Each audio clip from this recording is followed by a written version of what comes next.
money with a purpose. I'd love for you to go into more detail behind this. A lot of people kind of glorify just the idea or the pursuit of funding where, I'm in this round or I'll just raise this much money. That's not always true, but because there's a big number behind it, it makes it sound really cool, right? Yeah, it seems like the two badges of honor is how much funding you've raised and how many people you have or what building you have. Yeah. But, once again, depending on your industry, some industries you do need to put some gas on the fire and go. As I help out and mentor with some of the college students or entrepreneur programs, they're already starting talking about like, oh, I need to get my fundraise. I need to get my next round. Stop that thinking. Oh, you need to grind it out first. You need to find the right partners, get someone else that's going to be passionate about growing that product and helping you build it. But really getting the right people on the team, making it super lean and scalable, and honestly trying to go as far as you can without taking on, that extra money.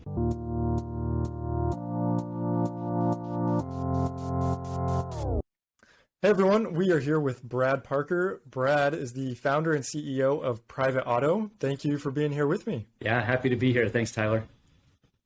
Awesome. So let's get right into it. Could you just give us a brief overview of what is Private Auto? Sure. Yeah, Private Auto is, we make it easy to buy and sell cars privately. So not only makes it easy to do the deal right in the parking lot. So easy to scan driver's license, transfer funds, and make it safe and simple.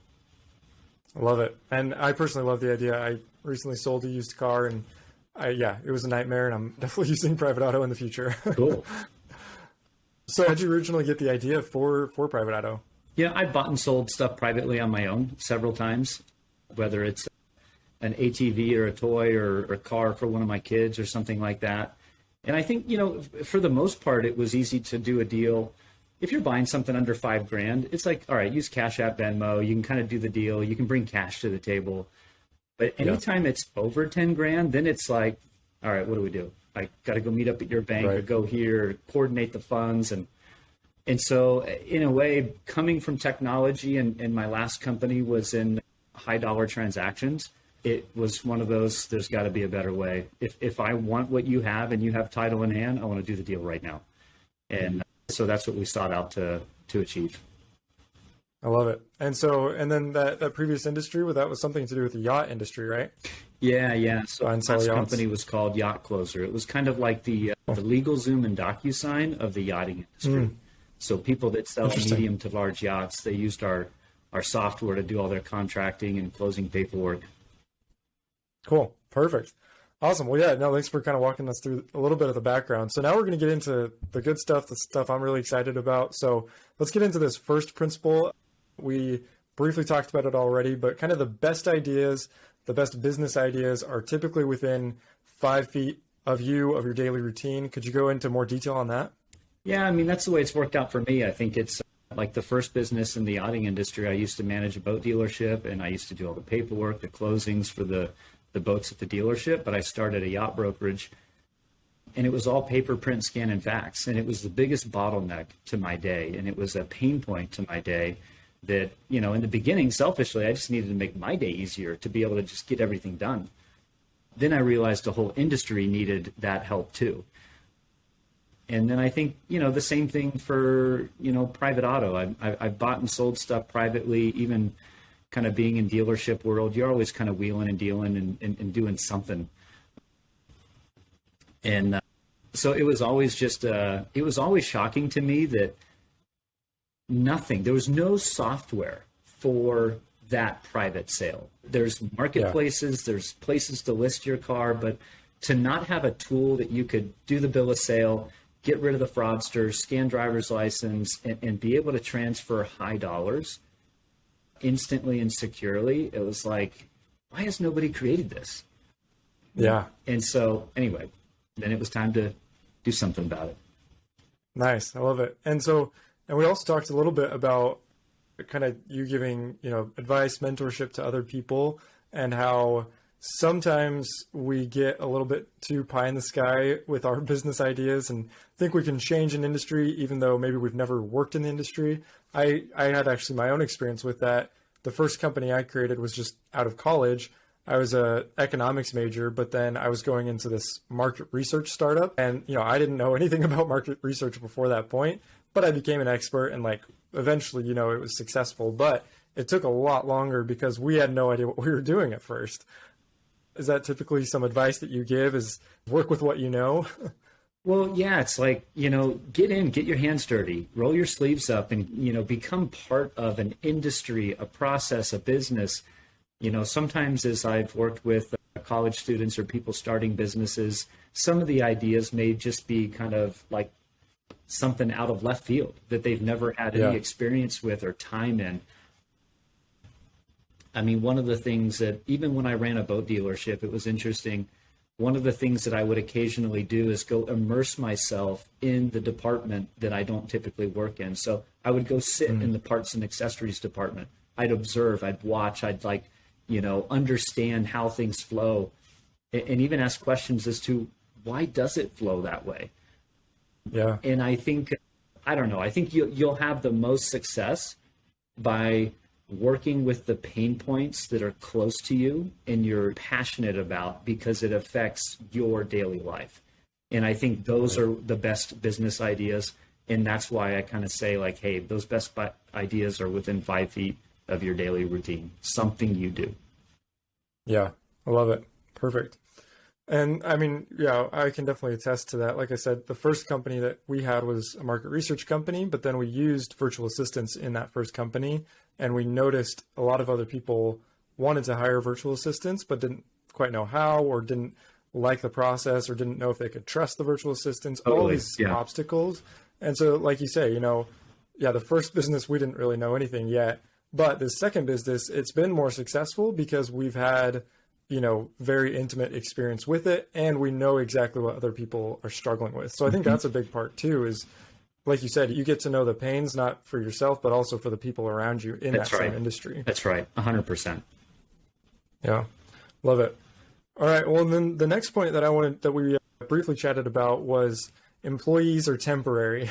Like you said, that kind of has a negative connotation, right? But there's a really good reason for that phrase. So could you go into your ideology behind that? Yeah, there'd be a lot of backlash if I just said employees are temporary and just it sounds pretty negative. But I think the context behind that statement, and I think it's taken me time to learn this over the years. I think, you know, today it's not like it was 20, 30, you know, years ago, or even your parents and the way that they grew up in the workforce. People would go get a 9-to-5 job and they'd be there for, you know, 20, 30 years. That doesn't happen anymore. And I think, and it might be, people might be with you. I mean, a stretch might be 5 years now. That might be when they're ready to jump and do something else. Now, every industry is different. Now, tech, it's more, you know, it's a little more high pace, fast pace, and it moves quicker. Yeah. So yes, the caveat, every industry is a little different, but the concept for me that I think with that is, if you know your employees are going to graduate from your company at a certain period of time, whatever that is, let's call it 5 years.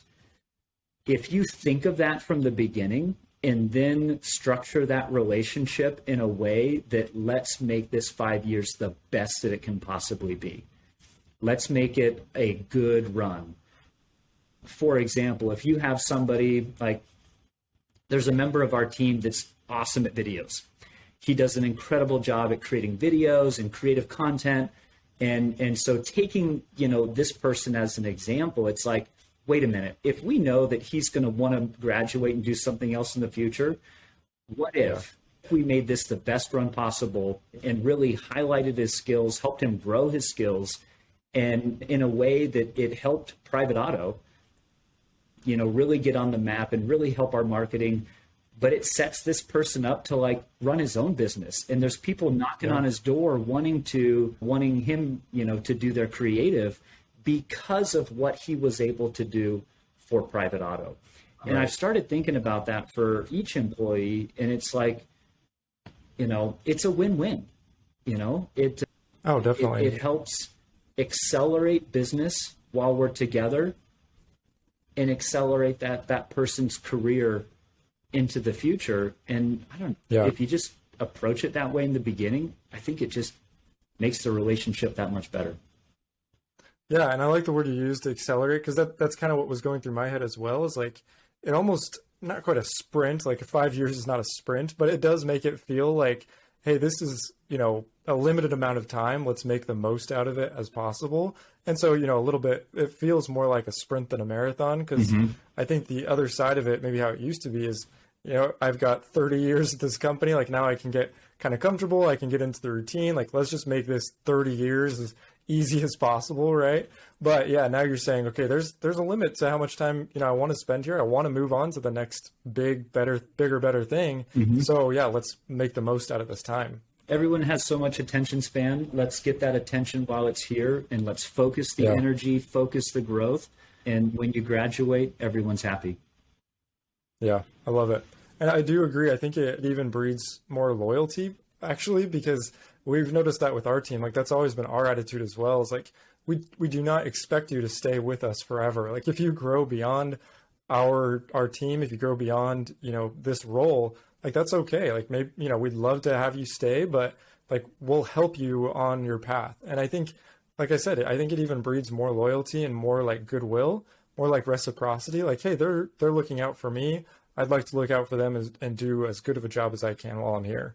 Yeah, because even like some managers are more about fixing pain points. They put people at a pain point, and especially when that person does a good job, it almost does that person a disservice, because now they want to just keep that person there because they do so good at it. Right. And it prevents them from maybe even growing, within their field, their department, their craft, because they're fixing that problem, and that's all, management cares about. And so I think you try to prevent that too, for the benefit of the individual. Definitely. Cool. I love it.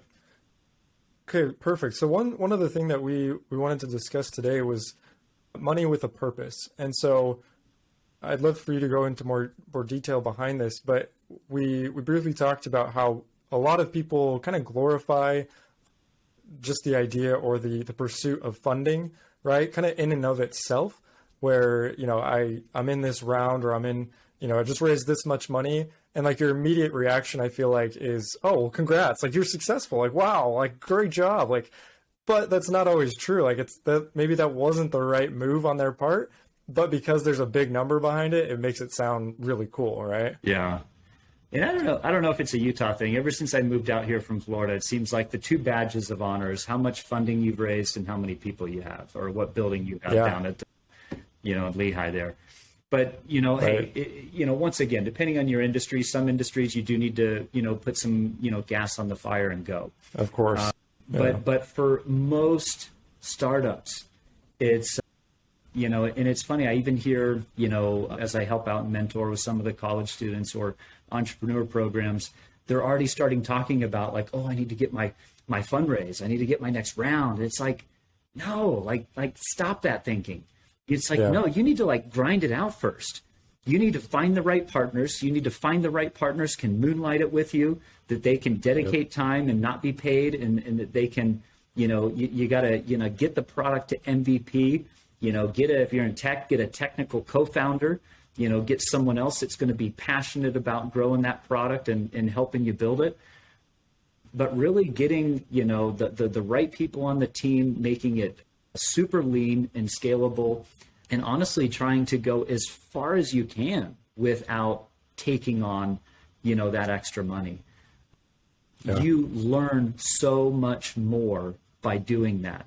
The other part of, I think more to the money with a purpose part is the first thing. So you have a lot of people that may have come from these other big tech companies. They got all these departments. They have all these people carrying their golf clubs, with all the job functions that happen.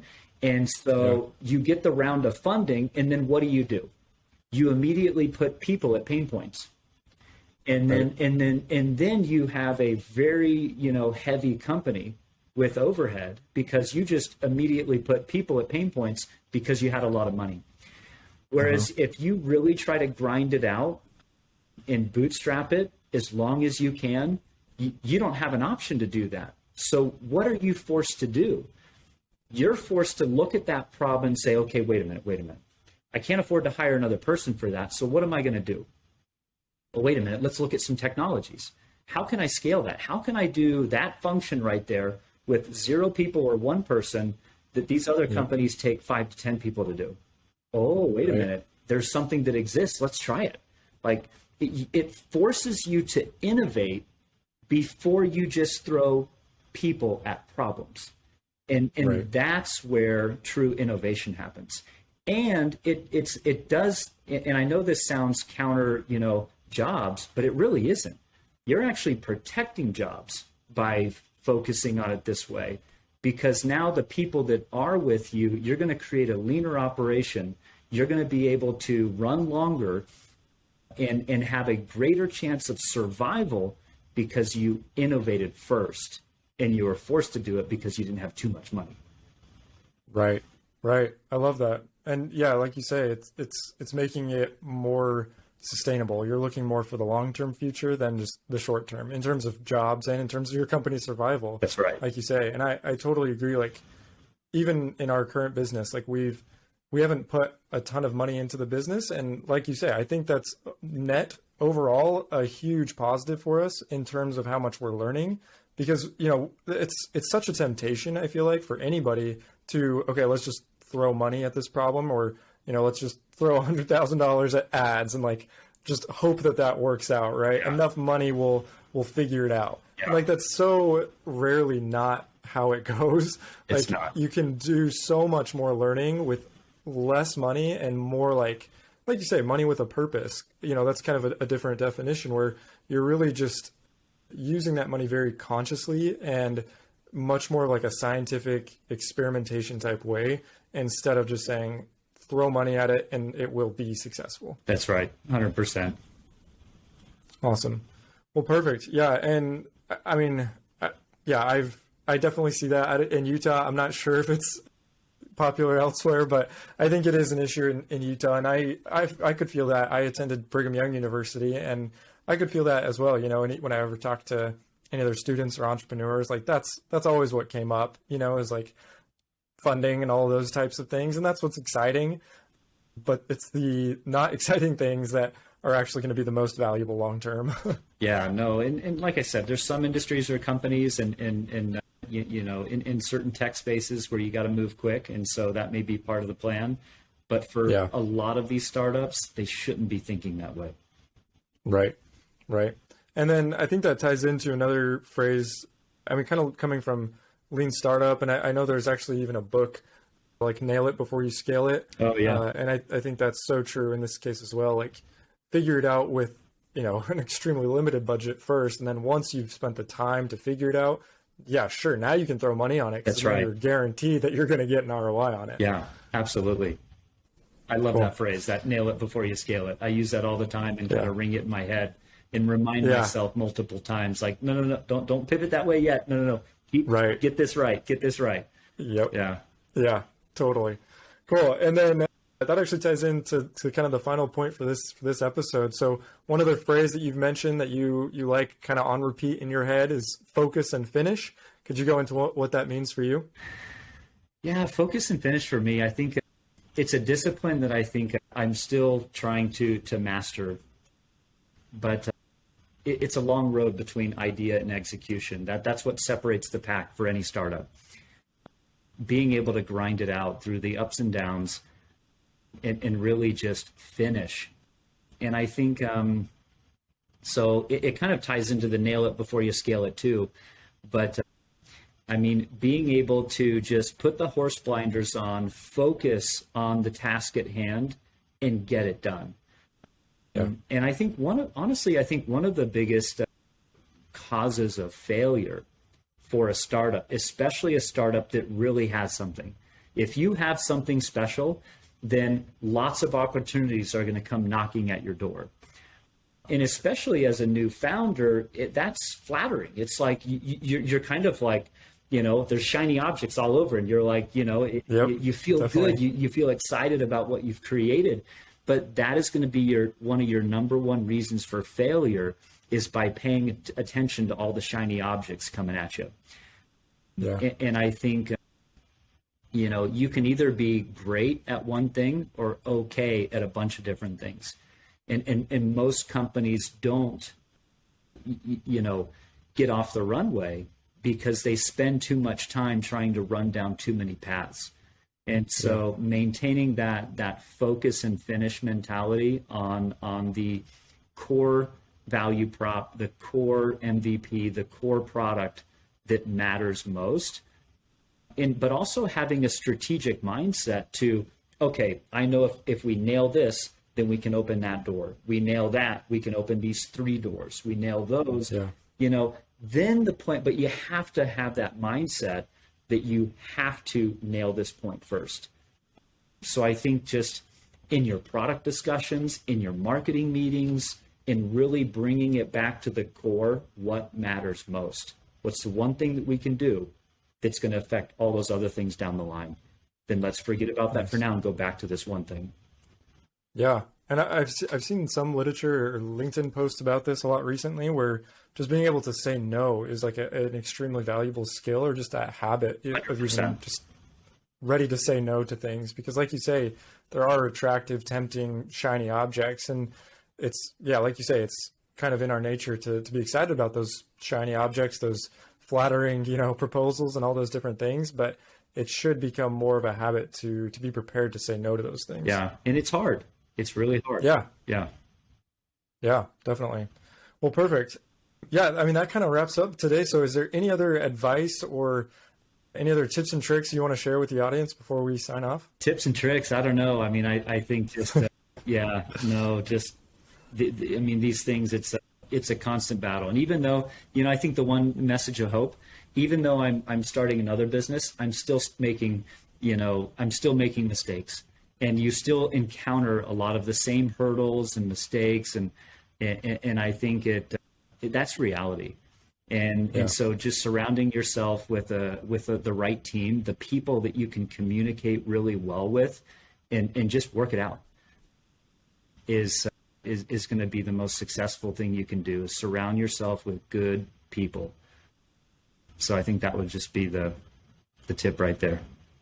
Perfect. I love it. Thank you so much, Brad. And thanks for being on today. So if somebody wants to go to Private Auto or get in contact with you, what's the best way to do that? Yeah, check it out, privateauto.com.